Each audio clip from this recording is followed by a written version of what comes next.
एक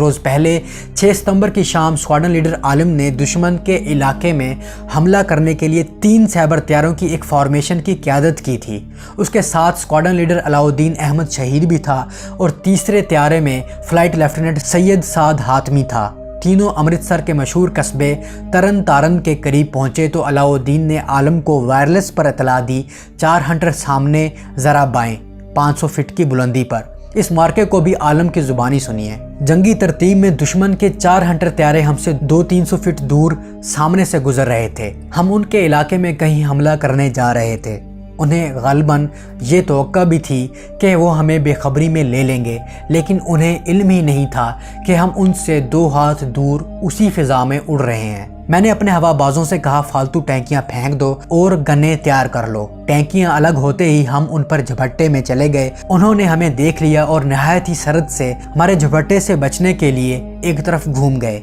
जब फ़ज़ाई मार्के की मश्क की जाती है तो अजीब लुत्फ़ आता है, लेकिन ये मश्क नहीं, मरने मारने का हकीकी मार्का था। हम तीनों हवाबाज पहली बार फ़िज़ा में दुश्मन के सामने आए थे। जंग उसी रोज़ शुरू हुई थी। ये मशीन और इंसान की आजमाइश की घड़ी थी।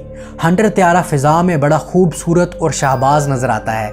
आज पहली बार बरतानिया के बने हुए हंटर त्यारे, जिनकी क़ुव्वत का बहुत शोर सुनते थे, पुरानी तर्ज के अमेरिकन सैबरों के मुकाबले में आए थे। आलमी फ़िज़ाई मार्कों की तारीख पढ़िए तो पता चलता है कि ऐसा कम ही हुआ है कि दोनों तरफ के त्यारे रफ्तार में और मार में एक जैसे हों। कोई सुस्त रफ्तार होता है, कोई तेज़ रफ्तार होता है, कोई कमतर और कोई बरतर, लेकिन मार्के की जीत हार का फैसला हर हाल में त्यारों की बढ़तरी नहीं, हवाबाज का अपना जज्बा और अपनी जुर्रत किया करती है। इन पर गालिब आने में हमें देर न लगी। एक हंटर मेरी गन साइट में आ गया, मैं करीब होता चला गया और वो हंटर मेरी साइट में बड़ा ही बड़ा होता चला गया। मैंने छोटा सा बर्स्ट फायर कर दिया। मेरी गोलियां ज़ाया नहीं गई। मेरे शिकार ने पलटनी खाई और बेकार होकर गिरने लगा। बाद में वो आग का मुहेब शोला बन गया। फ़िज़ा में मौत तेज़ और यकीनी होती है। एक त्यारा मार गिराने से हमारी मुश्किल आसान हो गई। अब हम 3 पाकिस्तानी हवाबाजों ने भारतीयों को आगे लगा लिया था। मैंने और अलाउद्दीन अहमद ने बेयक वक्त अपने अपने शिकार पर फायर किया।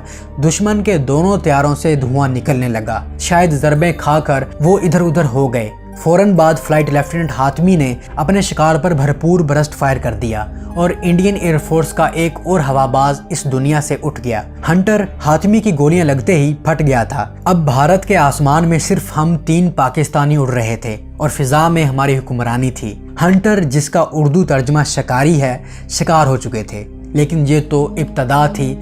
जंग तो उसी सुबह शुरू हुई थी। इस ताक़ुब और मार्के में हमारे त्यारों में तेल काफ़ी ना रहा और हमने वापसी का रुख कर लिया। जब हम पाकिस्तान की सरहद के करीब पहुंचे तो सामने से 2 और हंटर आ गए। अपने त्यारे में तेल कम ही सही, लेकिन भारतीय त्यारों को देखकर तबीयत में ऐसा इश्तियाल आ जाता है कि झपट्टा मारे बगैर चैन नहीं आता। मैंने उन हंटरों को देखा तो उनसे उलझ पड़ा। एक को तो मैंने ज़रा ही देर में फ़िज़ा में ही तबाह कर दिया और दूसरे को खासा नुकसान पहुंचाया। मेरी चोट खाकर उसकी उड़ान से पता चलता था कि वो बमुश्किल अपने अड्डे तक पहुंचेगा। ये भी मुमकिन था कि हवाबाज रास्ते में पैराशूट से उतर गया हो। अफसोस कि मेरे पास तेल कम था। फालतू टैंकियां पहले ही गिराई जा चुकी थी, वरना मैं उसके पीछे जाकर उसे फ़िज़ा में ख़त्म कर देता। मुझे बाद में इतला मिली, जो काबिल यकीन थी, कि भारत का ये हवाबाज भारत के vice president doctor Zakir Hussain का बेटा फ़्लाइट लेफ्टिनेंट हुसैन था। हंसी तो मुझे उस वक्त आई जब मैंने ऑल इंडिया रेडियो से ये खबर सुनी कि इंडियन एयरफोर्स के फ़्लाइट लेफ्टिनेंट हुसैन को पाक फ़ज़ाइया के हवाबाजों के साथ नबर्द आज़मा होने के सिले में वीर चक्र अता किया गया है। उसकी बहादुरी दरअसल ये थी कि वो मेरे हाथों बेकार किए हुए त्यारे को वापस ले गया था। जर्री और दिलावर हवाबाज स्क्वाड्रन लीडर मोहम्मद महमूद आलम के जिस्म जुते और कदो कामत को देखो तो यकीन नहीं आता कि वो इस कदर दिलावर हो सकता है। اس نے 17 ستمبر کے روز بھی بھارتی سرحدوں کے دور اندر بہت بلندی پر 2 ہنٹر طیاروں سے جھڑپ کر کے دونوں کو مار گرایا تھا۔ تفصیلات یوں ہیں کہ اس روز فلائنگ آفیسر شوکت اس کا نمبر 2 تھا۔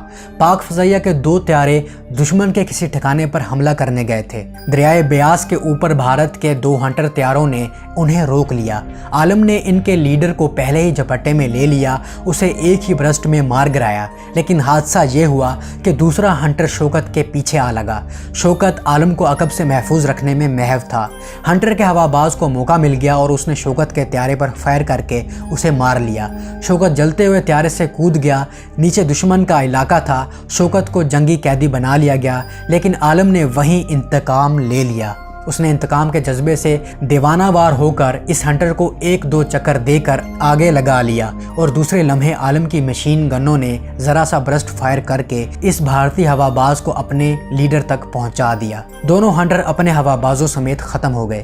ان فضائی مارکوں کے علاوہ عالم نے پاک فوج کی مدد کرتے ہوئے دشمن کی بری فوج کو بہت نقصان پہنچایا، اور کئی بار اس مشن پر گیا اور دشمن کے اگلے مورچوں اور پچھلی لائن میں تباہی مچا کے لوٹا۔ اس کا حیران کن اور جان جکھوں کا کارنامہ تو وہ تھا جب جوڑیاں سیکٹر میں وہ دشمن کی فوج پر جھپٹے مار رہا تھا۔ دشمن کے زمینی طیارہ شکن فائر سے اس کے طیارے کی کنوپی اس کے سر کے ذرا پیچھے سے ٹوٹ گئی۔ جیٹ طیارے کی کنوپی کا ٹوٹ جانا بہت خطرناک ہوتا ہے۔ عالم کہتا ہے، جب ہم جوڑیاں سیکٹر پر پہنچے تو فضا میں دشمن کا کوئی طیارہ نہ تھا اور نیچے فیصلہ کن جنگ عروج پر تھی۔ فلائٹ لیفٹیننٹ جیلانی میرا نمبر 2 تھا۔ جیلانی نے جنگ کے دوران فضائی مارکوں میں دشمن کا ایک نیٹ اور ایک ہنٹر طیارہ مار گرایا تھا۔ ہم دونوں درختوں کی بلندی پر زمین سے اٹھتے توپوں کے پھٹتے ہوئے دھوئیں میں اڑ رہے تھے۔ ہم نے دشمن کی پوزیشنیں دیکھ لیں تو دشمن کی توپوں نے اپنی پسپا ہوتی سینا کی حفاظت کے لیے بے تحاشا فائر کھول دیا۔ میرا طیارہ ہٹ ہو گیا۔